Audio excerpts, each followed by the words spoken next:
Indian premier ಲೀಗ್ನ 69ನೇ ಪಂದ್ಯದಲ್ಲೂ Mumbai Indians ತಂಡ ಮುಗ್ಗರಿಸಿದೆ. ಮುಂಬೈನ ವಾಂಖಡೆ ಸ್ಟೇಡಿಯಂನಲ್ಲಿ ನಡೆದ ಈ ಪಂದ್ಯದಲ್ಲಿ ಮೊದಲು ಬ್ಯಾಟ್ ಮಾಡಿದ ರಾಜಸ್ಥಾನ್ ರಾಯಲ್ಸ್ ತಂಡ 20 ಓವರ್ಗಳಲ್ಲಿ 205 ರನ್ ಕಲೆ ಹಾಕಿದರು. ಈ ಗುರಿಯನ್ನು ಬೆನ್ನತ್ತಿದ ಮುಂಬೈ ಇಂಡಿಯನ್ಸ್ 20 ಓವರ್ಗಳಲ್ಲಿ 175 ರನ್ ಗಳಿಸಲಷ್ಟೇ ಶಕ್ತರಾಗಿದ್ದಾರೆ.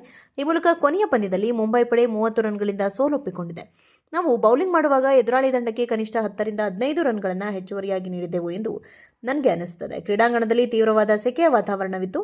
ಆದರೂ ನಮ್ಮ ಬೌಲರ್ಗಳು ಆರಂಭದಲ್ಲಿ ಉತ್ತಮ ಪ್ರದರ್ಶನ ನೀಡಿದರು. ಆದರೆ ಅಂತಿಮ ಹಂತದಲ್ಲಿ ಪಂದ್ಯದ ಮೇಲಿನ ಹಿಡಿತ ಕೈತಪ್ಪಿತು ಎಂದು ಪಾಂಡ್ಯ ಹೇಳಿದ್ದಾರೆ.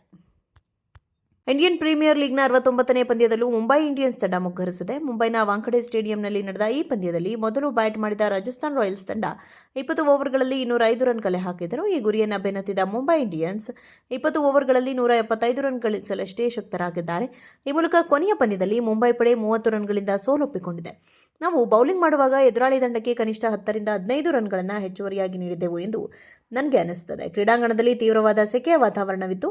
ಆದರೂ ನಮ್ಮ ಬೌಲರ್ಗಳು ಆರಂಭದಲ್ಲಿ ಉತ್ತಮ ಪ್ರದರ್ಶನ ನೀಡಿದರು. ಆದರೆ ಅಂತಿಮ ಹಂತದಲ್ಲಿ ಪಂದ್ಯದ ಮೇಲಿನ ಹಿಡಿತ ಕೈತಪ್ಪಿತು ಎಂದು ಪಾಂಡ್ಯ ಹೇಳಿದ್ದಾರೆ.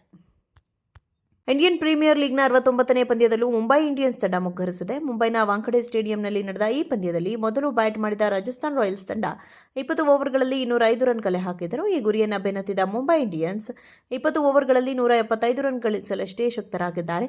ಈ ಮೂಲಕ ಕೊನೆಯ ಪಂದ್ಯದಲ್ಲಿ ಮುಂಬೈ ಪಡೆ 30 ರನ್ಗಳಿಂದ ಸೋಲೊಪ್ಪಿಕೊಂಡಿದೆ. ನಾವು ಬೌಲಿಂಗ್ ಮಾಡುವಾಗ ಎದುರಾಳಿ ತಂಡಕ್ಕೆ ಕನಿಷ್ಠ 10 ರಿಂದ 15 ರನ್ಗಳನ್ನು ಹೆಚ್ಚುವರಿಯಾಗಿ ನೀಡಿದ್ದೆವು ಎಂದು ನನಗೆ ಅನಿಸುತ್ತದೆ. ಕ್ರೀಡಾಂಗಣದಲ್ಲಿ ತೀವ್ರವಾದ ಸೆಕೆಯ ವಾತಾವರಣವಿತ್ತು. ಆದರೂ ನಮ್ಮ ಬೌಲರ್ಗಳು ಆರಂಭದಲ್ಲಿ ಉತ್ತಮ ಪ್ರದರ್ಶನ ನೀಡಿದರು. ಆದರೆ ಅಂತಿಮ ಹಂತದಲ್ಲಿ ಪಂದ್ಯದ ಮೇಲಿನ ಹಿಡಿತ ಕೈತಪ್ಪಿತು ಎಂದು ಪಾಂಡ್ಯ ಹೇಳಿದ್ದಾರೆ. ಇಂಡಿಯನ್ ಪ್ರೀಮಿಯರ್ ಲೀಗ್ನ 69ನೇ ಪಂದ್ಯದಲ್ಲೂ ಮುಂಬೈ ಇಂಡಿಯನ್ಸ್ ತಂಡ ಮುಗ್ಗರಿಸಿದೆ. ಮುಂಬೈನ ವಾಂಖಡೆ ಸ್ಟೇಡಿಯಂನಲ್ಲಿ ನಡೆದ ಈ ಪಂದ್ಯದಲ್ಲಿ ಮೊದಲು ಬ್ಯಾಟ್ ಮಾಡಿದ ರಾಜಸ್ಥಾನ್ ರಾಯಲ್ಸ್ ತಂಡ 20 ಓವರ್ಗಳಲ್ಲಿ 205 ರನ್ ಕಲೆ ಹಾಕಿದರು. ಈ ಗುರಿಯನ್ನು ಬೆನ್ನತ್ತಿದ ಮುಂಬೈ ಇಂಡಿಯನ್ಸ್ 20 ಓವರ್ಗಳಲ್ಲಿ 175 ರನ್ ಗಳಿಸಲಷ್ಟೇ ಶಕ್ತರಾಗಿದ್ದಾರೆ. ಈ ಮೂಲಕ ಕೊನೆಯ ಪಂದ್ಯದಲ್ಲಿ ಮುಂಬೈ ಪಡೆ 30 ರನ್ಗಳಿಂದ ಸೋಲೊಪ್ಪಿಕೊಂಡಿದೆ. ನಾವು ಬೌಲಿಂಗ್ ಮಾಡುವಾಗ ಎದುರಾಳಿ ತಂಡಕ್ಕೆ ಕನಿಷ್ಠ 10 ರಿಂದ 15 ರನ್ಗಳನ್ನು ಹೆಚ್ಚುವರಿಯಾಗಿ ನೀಡಿದ್ದೆವು ಎಂದು ನನಗೆ ಅನಿಸುತ್ತದೆ. ಕ್ರೀಡಾಂಗಣದಲ್ಲಿ ತೀವ್ರವಾದ ಸೆಕೆಯ ವಾತಾವರಣವಿತ್ತು. ಆದರೂ ನಮ್ಮ ಬೌಲರ್ಗಳು ಆರಂಭದಲ್ಲಿ ಉತ್ತಮ ಪ್ರದರ್ಶನ ನೀಡಿದರು. ಆದರೆ ಅಂತಿಮ ಹಂತದಲ್ಲಿ ಪಂದ್ಯದ ಮೇಲಿನ ಹಿಡಿತ ಕೈತಪ್ಪಿತು ಎಂದು ಪಾಂಡ್ಯ ಹೇಳಿದ್ದಾರೆ.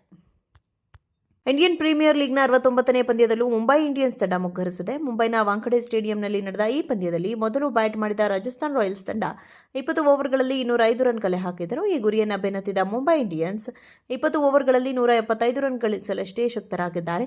ಈ ಮೂಲಕ ಕೊನೆಯ ಪಂದ್ಯದಲ್ಲಿ ಮುಂಬೈ ಪಡೆ 30 ರನ್ಗಳಿಂದ ಸೋಲೊಪ್ಪಿಕೊಂಡಿದೆ. ನಾವು ಬೌಲಿಂಗ್ ಮಾಡುವಾಗ ಎದುರಾಳಿ ತಂಡಕ್ಕೆ ಕನಿಷ್ಠ 10 ರಿಂದ 15 ರನ್ಗಳನ್ನು ಹೆಚ್ಚುವರಿಯಾಗಿ ನೀಡಿದ್ದೆವು ಎಂದು ನನಗೆ ಅನಿಸುತ್ತದೆ. ಕ್ರೀಡಾಂಗಣದಲ್ಲಿ ತೀವ್ರವಾದ ಸೆಕೆಯ ವಾತಾವರಣವಿತ್ತು. ಆದರೂ ನಮ್ಮ ಬೌಲರ್ಗಳು ಆರಂಭದಲ್ಲಿ ಉತ್ತಮ ಪ್ರದರ್ಶನ ನೀಡಿದರು. ಆದರೆ ಅಂತಿಮ ಹಂತದಲ್ಲಿ ಪಂದ್ಯದ ಮೇಲಿನ ಹಿಡಿತ ಕೈತಪ್ಪಿತು ಎಂದು ಪಾಂಡ್ಯ ಹೇಳಿದ್ದಾರೆ.